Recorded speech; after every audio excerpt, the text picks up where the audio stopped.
안녕하세요. 제2야구로TV의 정영만입니다. 반갑습니다. 오늘은 식물 재배 지식에 대한 강의 그 6번째 시간으로 날씨가 우리 식물 재배에 미치는 영향, 또 그로 인해서 식물은 어떻게 되는가, 어떻게 하면 또 예방을 할 수 있는가라는 문제에 대해서 한번 논의를 해보겠습니다. 그래서 오늘 제목은 기후 예방학, 즉 날씨로 인해서 일어나는 문제들을 예방하는 데 조금 초점을 맞춘 그런 강의를 하도록 그렇게 하겠습니다. 부제로는 식물 호르몬의 이해라는 부제가 붙어 있습니다만은 이것은 이 기후적인 요소과 영양적인 요소가 결합이 돼서 식물 전체의 균형이 잘 맞는 그런 상태를 우리는 식물 호르몬의 균형적인 상태라 이렇게 부르게 됩니다. 이 균형 상태, 식물 호르몬의 균형 상태가 깨졌을 때, 즉 올바르지 않을 때 식물은 문제를 쉽게 야기를 할 수 있는 겁니다. 그래서 들여다보도록 그렇게 하겠습니다. 우리가 보면 여기 이 그림에서 보면은 식물이 재배를 하는데 가장 많은 영향을 받는 요소들은 뭔가라서 봤을 때 우리가 인위적으로 공급을 하거나 토양 속에 뿌리 속에 있는 그런 영양적인 원소, 우리는 이걸 두고 비료라고 부릅니다. 그래서 하면은 어떤 농가들에게 물어봤더니 농업을 하는데, 즉 농사를 하는데 가장 중요한 것은 뭡니까? 이래 물었더니 무슨 소리냐? 농사는 하늘에 달려있다. 농사는 하느님한테 달려있다. 이런 말을 합니다. 이 하늘에 달려있다는 말은 도대체 뭐를 얘기를 할까요?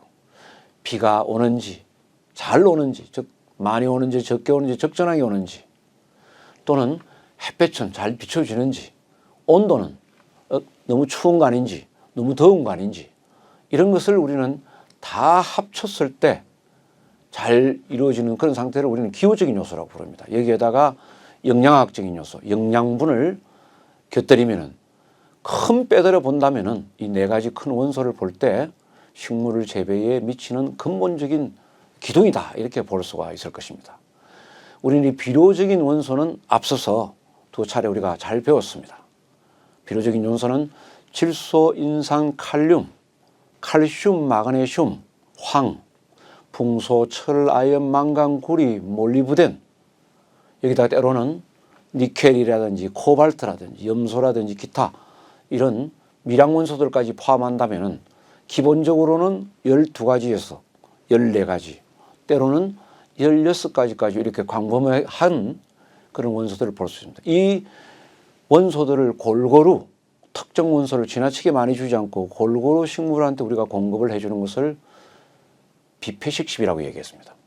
그래서 여러분들은 이 기본적인 비폐식습을 이용 잘 했다라고 우리가 가정을 하고 그 다음에 찾아오는 이 기후적인 요소, 물과 햇볕과 온도에 대해서 한번 보는 겁니다. 물, 즉 비가 너무 많이 오면 어떻게 될까요? 과습이 됩니다. 과습이 되면은 뿌리는 어떻게 될까요? 호흡을 하기 어려워집니다.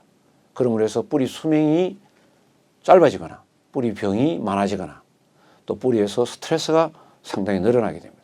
비가 안 오면 어떻게 될까요? 우리는 건조한 상태라고 부릅니다.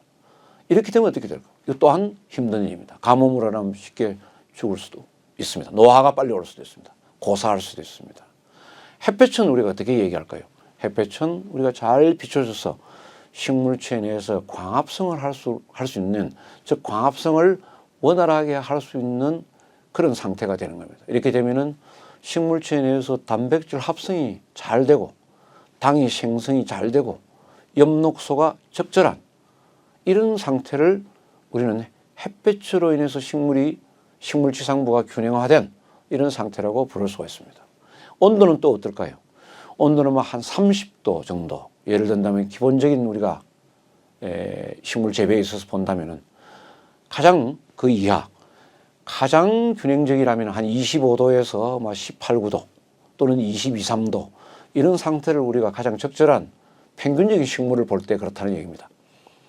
상태라고 본다면은 19도나 18도, 17도 이렇게 이하로 내려가면 어떻게 될까요? 우리는 흔히 저온이라고 부릅니다. 이렇게 되면은 식물체 내에서 옥신이라는 지상부에서 꼭 필요하고 세포분열에 필요한 이런 호르몬 생성에 불리하게 되는 겁니다. 그래서 우리가 인위적으로 공급하거나 토양 속에 있는 토양을 통해서 뿌리를 통해서 이미 공급받아졌거나 우리가 공급하는 이런 필요적인 영양분, 여기에다가 기후적인 요소, 물과 햇볕과 온도를 합쳐서 식물의 전체를 균형을 맞는 이런 상태를 우리는 호르몬 밸런스 상태, 호르몬 균형 상태라 이렇게 부릅니다. 이것이 이제 힘들어지면은 우리는 어려워지는데, 우리는 이렇게 해서 기후 예방학이란 말을 제가 한국에서 보기 드물게 오래전부터 사용을 하면서 이렇게 강의를 하고 있습니다. 좀 전에 설명드린 대로 여기서 본다면은 온도적인 측면에서 30도 이상 이렇게 고온으로 올라가게 되면은 식물한테는 조금 더 힘들어지겠죠. 또 이렇게 저온으로 내려가게 되면은 또 힘들어지겠죠. 이렇게 고온일 때도 저온일 때도 이 적정한 상태, 각 식물에 따라서 조금씩 차이가 있겠습니다만은 이 적절한 상태가 됐을 때 식물은 우리에게 좋은 보답을, 좋은 농산물로서 수확량이 많은 상태로서 우리한테 보답을 하게 되는 겁니다. 물도 이렇게 많아진 상태를 우리는 과습이라 했습니다. 과습을 하면은 뿌리 호흡량이 줄어들고 뿌리 숨을 쉬기가 어려워진다. 그러다 보면 스트레스가 많아지고 뿌리 수명이 짧아진다. 이렇게 합니다. 우리는 이렇게 비가 오지 않는 상태, 수분이 부족한 상태를 우리는 건조한 상태다 이렇게 부릅니다. 건조하게 되면은 뿌리도 문제가 되지만은 식물의 지상 잎에서도 옥신의 생성이 어렵게 된다 하는 것을 볼 수가 있습니다. 우리는 햇볕이 잘 되는 상태, 그것을 우리는 흔히 우리는 광합성 또는 탄소 동화작용 이렇게 합니다. 그걸로 인해서 잎사귀에 당이 잘 생성이 된다고 그랬죠. 그 생성이 잘 된 당이 다른 부위로 충분량이 많아서 줄기라든지 뿌리, 과일로 옮겨졌을 때 전체적으로 건강하고 수확물의 품질도 좋아지고 수확량도 많아진다. 이렇게 얘기를 했습니다. 그만큼 이 햇볕이 중요한데, 좀 전에 설명드린 대로 이 햇볕은 광합성을 함으로써 여러 가지 큰 작용을 하게 되는데, 잎사귀의 단백질 생성을 돕게 되고 당을 더 많이 생성을 하게 되고, 슈크로스라는 당을 제가 얘기했죠. 여러 가지 좋은 작용, 여기에서 엽록소를 적절하게 하는 이런 큰 잎에 있는 3대의 작용을 돕는 것도 햇볕이 있어야 된다. 이렇게 됩니다. 그래서 햇볕이 부족해서 이렇게 구름이 많은 상태 같으면 이런 작용이 줄어듭니다. 그래서 흔히 시중에는 가보면은 대사활성제다, 식물 활성제다 하는 것들을 많이 사용하고 있죠. 그건 왜 그럴까요? 이렇게 햇볕이 부족한 상태에서 햇볕 부족으로서 일어나는 단백질과 당 이런 것들이 결핍 현상을 줄이고 보완하기 위해서 이런 흐렸을 때는 대사활성제 또는 식물활성제, 이런 활성제들을 사용하는 이유가 바로 그런 데 있다라는 것을 볼 수가 있습니다. 여러분들도 식물이 어려울 때는 이런 대사활성제나 식물활성제를 잘 응용해서 식물이 어려울 때는 빨리 회복을 하고 건전한 상태로 돌려주는 것도 좋겠습니다. 흔히 이 바람은 잘 이야기를 하지 않는데, 우리가 온도와 물, 광과 이야기를 하는데, 바람도 너무 바닷가에서 또 아니면 이 산마루에서 등성이 위에서 바람이 너무 심한 곳이다. 식물이 바람이 많이 흔들리면은, 우리가 흔히 한번 생각을 해볼까요? 바람이 많이 흔들리면 수분 보유력이 조금씩 약해질 수 있는 겁니다. 식물이 수분을 가지고 있는 것을 보유하는 기간이 짧아질 수도 있는 겁니다. 그래서 그것으로 인해서 식물 잎은 건조 상태에 조금 더 빨리 다가갈 수 있다. 이런 것들도 식물의 균형을 조금씩 무너지는 요소가 될 수가 있습니다. 그래서 흔히 온도가 지나치게 오르락 내리락하거나 물이 지나치게 과습하고 건조하거나 또 햇볕에 문제가 있고 바람이 너무 심하게 오는 태풍이 너무 오랫동안 지나가고 식물을 괴롭히고 난 뒤에는 대사활성제, 식물활성제 하는 어느 회사 거라도 좋으니 그런 좋은 물질들이 있다면은 연면십이라든지 관조를 빨리 한번 해서 식물체가 위기 때, 힘들 때 자기 몸의 체력을 회복하고 유지하는 데 도움을 주는 것이 좋겠다. 또 큰 도움이 될 것이다 라는 것을 말씀을 드립니다. 우리가 흔히 이런 비료적인 요소도 보면은 많은 회사들이 비료를 만들 때 대부분이 이 질소의 원료를 사용하는 것들이 우리는 NO3, 이게 통의 질소를 많이 씁니다. 우리는 흔히 칠산태 질소 이렇게, 이거 좋은 겁니다. 좋지만은 이런 칠산태 질소를 좀 과도하게 써서 제품을 만들다 보면은 식물이 기후 예방을 하는 데는 조금 문제가 있다. 또 호르몬의 균형을 유지하는 데는 조금 문제가 있다. 그래서 일부 회사들은 보면은 제가 이렇게 지도하는 그런 비료 회사들은 잘 받아들여줘서 이런 아민성 질소를 사용을 해서 원료를 만드는 제재를 만드는 그런 회사들도 있습니다. 그래서 어쨌든 오늘 말씀드린 것은 날씨로 인한 문제를 예방을 하려고 그러면은 날씨로 인해서 일어나는 문제를 뭔지를 한번 봐야 된다. 그래서 온도나 물과 햇볕과 이런 일로 인해서 일어나는 일은 식물의 호르몬 균형이 무너지는 거다. 그래서 식물의 최적 상태로 돌리기 위해서는 저 노르웨이 북단, 캐나다 북단에서 해조류, 바다 밑에서 생장하는 그런 미역류들의 그 꼭대기 부분, 약간 선단 부분에서 약간 내려온 이런 좋은 부분, 즉 자연적인 사이토카이닌, 자연적인 옥신이 많은, 자연적인 지베르린이 많은 그런 제제들, 요즘은 해조류 제제들이 파우더로도 나오고 또 관중 액비로도 나오고 이러는데 그런 제조들을 하나씩 보관하고 있다가 이럴 때 사용해도 좋다. 또 좀 전에 말씀드린 대로 식물체 내에서 추출한 대사활성제나 식물활성제 이런 것들을 가지고 이 기후로 일어나는 문제를 빨리 회복하고 때로는 예방을 하고 이런 것들이 대단히 중요하다 이렇게 볼 수가 있습니다. 자, 식물체의 문제가 도대체 식물체는 사람도 마찬가지지만 이 스트레스란 말을 식물체 내에서도 많이 씁니다. 식물은 왜 스트레스가 일어날까요 도대체?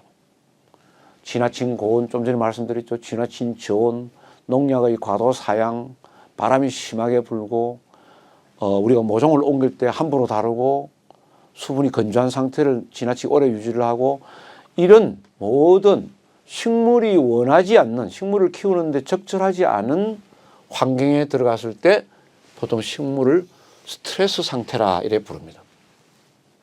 식물은 스트레스 상태가 되면 어떻게 될까요? 즉 자기가 갖고 있는 선천적 능력 그것을 다 발휘하지 못하는 것이 문제가 있는 겁니다. 식물은 원래 자기가 가지고 있는 유전적 기능을 가지고 있습니다. 이 식물에 따라서 나는 얼마 정도의 능력을 갖고 있다. 이 능력을 다 발휘를 못하게 하는 거죠. 그래서 유전적 발현 이것을 최대치로 하려고 그러면은 스트레스가 적어야 된다. 즉 유전적 발현을 최고치로 하려고 그러면은 스트레스가 점점 없는 상태로 가야 된다. 스트레스는 누적이 되면 누적이 될수록 식물이 가지고 있는 유전적 발현, 식물 본래 가지고 있던 그 능력을 저하시킨다. 이것이 이제 문제가 되겠죠. 그래서 식물에 불필요한 스트레스를 주는 것은 좋지 않다. 그래서 말씀을 드렸습니다. 보통 수확기간, 재배 초기는 적죠. 수확기간으로 가면 갈수록 스트레스는 점점 축적이 되겠죠. 그래서 이때는 수확기에 가면 갈수록 스트레스가 축적이 되고 누적량이 증가를 하면은 스트레스를 극복하는데 좋은 세포 분열제라든지 칼슘 붕소제에다가 항산화제 특히 이런 것들을 조금씩 써주는 게 좋다. 항산화제는 뭘까요? 항산화제. 각 회사가 전 세계적인 회사들이 많이 응용을 합니다만은 최근에 와서 아주 획기적인 발전이 있었죠. 이 항산화제의 경우에는 세계적으로 이것을 응용할 수 있는 회사가 극히 드뭅니다. 우리 사람도 과도한 운동을 하는 사람이 오히려 수명이 줄어들 수 있다는. 왜? 피곤하고 스트레스가 쌓이니까. 그래서 적절한 운동, 빨리 걷기 운동, 땀을 적당히 내는 그리고 심리 상태가 안정된 이런 상태에서 건강을 잘 유지를 할 수 있다 이런 말들도 합니다. 그래서 스트레스가 많으면은 노화가 많이 온다. 결국은 빨리 문제가 된다. 노화를 줄이기 위해서 즉 항산화, 산화되는 것을 방지하기 위해서 사용하는 것들을 식물에서는 항산화제라고 얘기합니다. 우리 사람도 항산화제를 많이 사용하죠. 그래서 식물에도 이렇게 해서 문제를 줄여나간다. 문제가 일어나는 걸 방어한다. 이런 걸 볼 수 있습니다. 아까 온도적인 측면에서 본다면은 여기에서 보이죠. 20한 2, 3도, 20한 4, 5도 이 상태에서 가장 중요한 식물치장부에서 가장 중요하다는 옥신의 수치가 비교적 높다라는 걸 볼 수 있어요. 거기서 나가면은 옥신 수치가 급격히 떨어지는 걸 볼 수가 있어요. 그래서 온도의 중요성도 식물에서는 무시 못한다라는 걸 볼 수가 있습니다. 식물에서 일어나는 문제를 우리가 방어를 하면은 식물에게 훨씬 유리한데 식물에서 이 연약한 식물에게는 일어나는 문제가 많다. 그러나 이 식물은 말을 하지 않는 미안합니다. 벙어리이기 때문에 사람은 자기가 불리하면 나 어디 아프다. 그래서 우리 약방에 가면은 더 처방이 쉽습니다. 우리 사람이 어디 아픕니까? 배가 아픕니다. 이렇게 해요. 언제부터 아팠습니까? 어제부터 아픕니다. 뭘 먹었습니까? 답변을 하면은 약사가 우리가 판단을 쉽게 할 수 있죠. 그런데 우리가 사용하는 이 식물은 우리가 치료를 해야 되는 이 식물은 말을 하지 않는 벙어리입니다. 이 말을 하지 않기 때문에 이 식물체 내에 처해 있는 입장, 속을 우리가 알 수가 없습니다. 그래서 식물을 재배를 할 때는 몇 가지 원칙을 가지는 게 좋다. 그리고 시기별로 어떤 일이 주로 일어나는가를 알면 좋다. 또 어떤 날씨에 하여서 어떤 일이 벌어지는가를 짐작할 수 있고 미리 규칙을 정해놓으면 우리가 식물을 관리하는 데 훨씬 유리하다. 이렇게 생각합니다. 여기서 보십시오. 식물을 해치는 요인들은 많죠.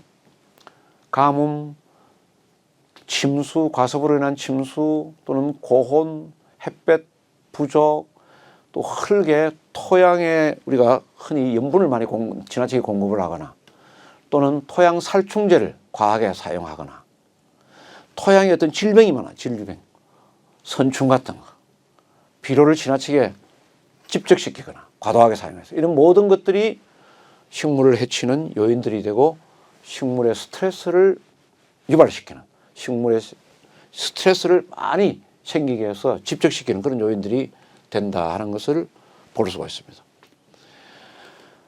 이런 문제들이 이제 발생을 하게 되면은 일어나는 일들이 좀 전에 얘기한 대로 호르몬들의 상대적 균형, 즉 호르몬이 어떤 거는 많고 어떤 거는 적고 특히 항호르몬,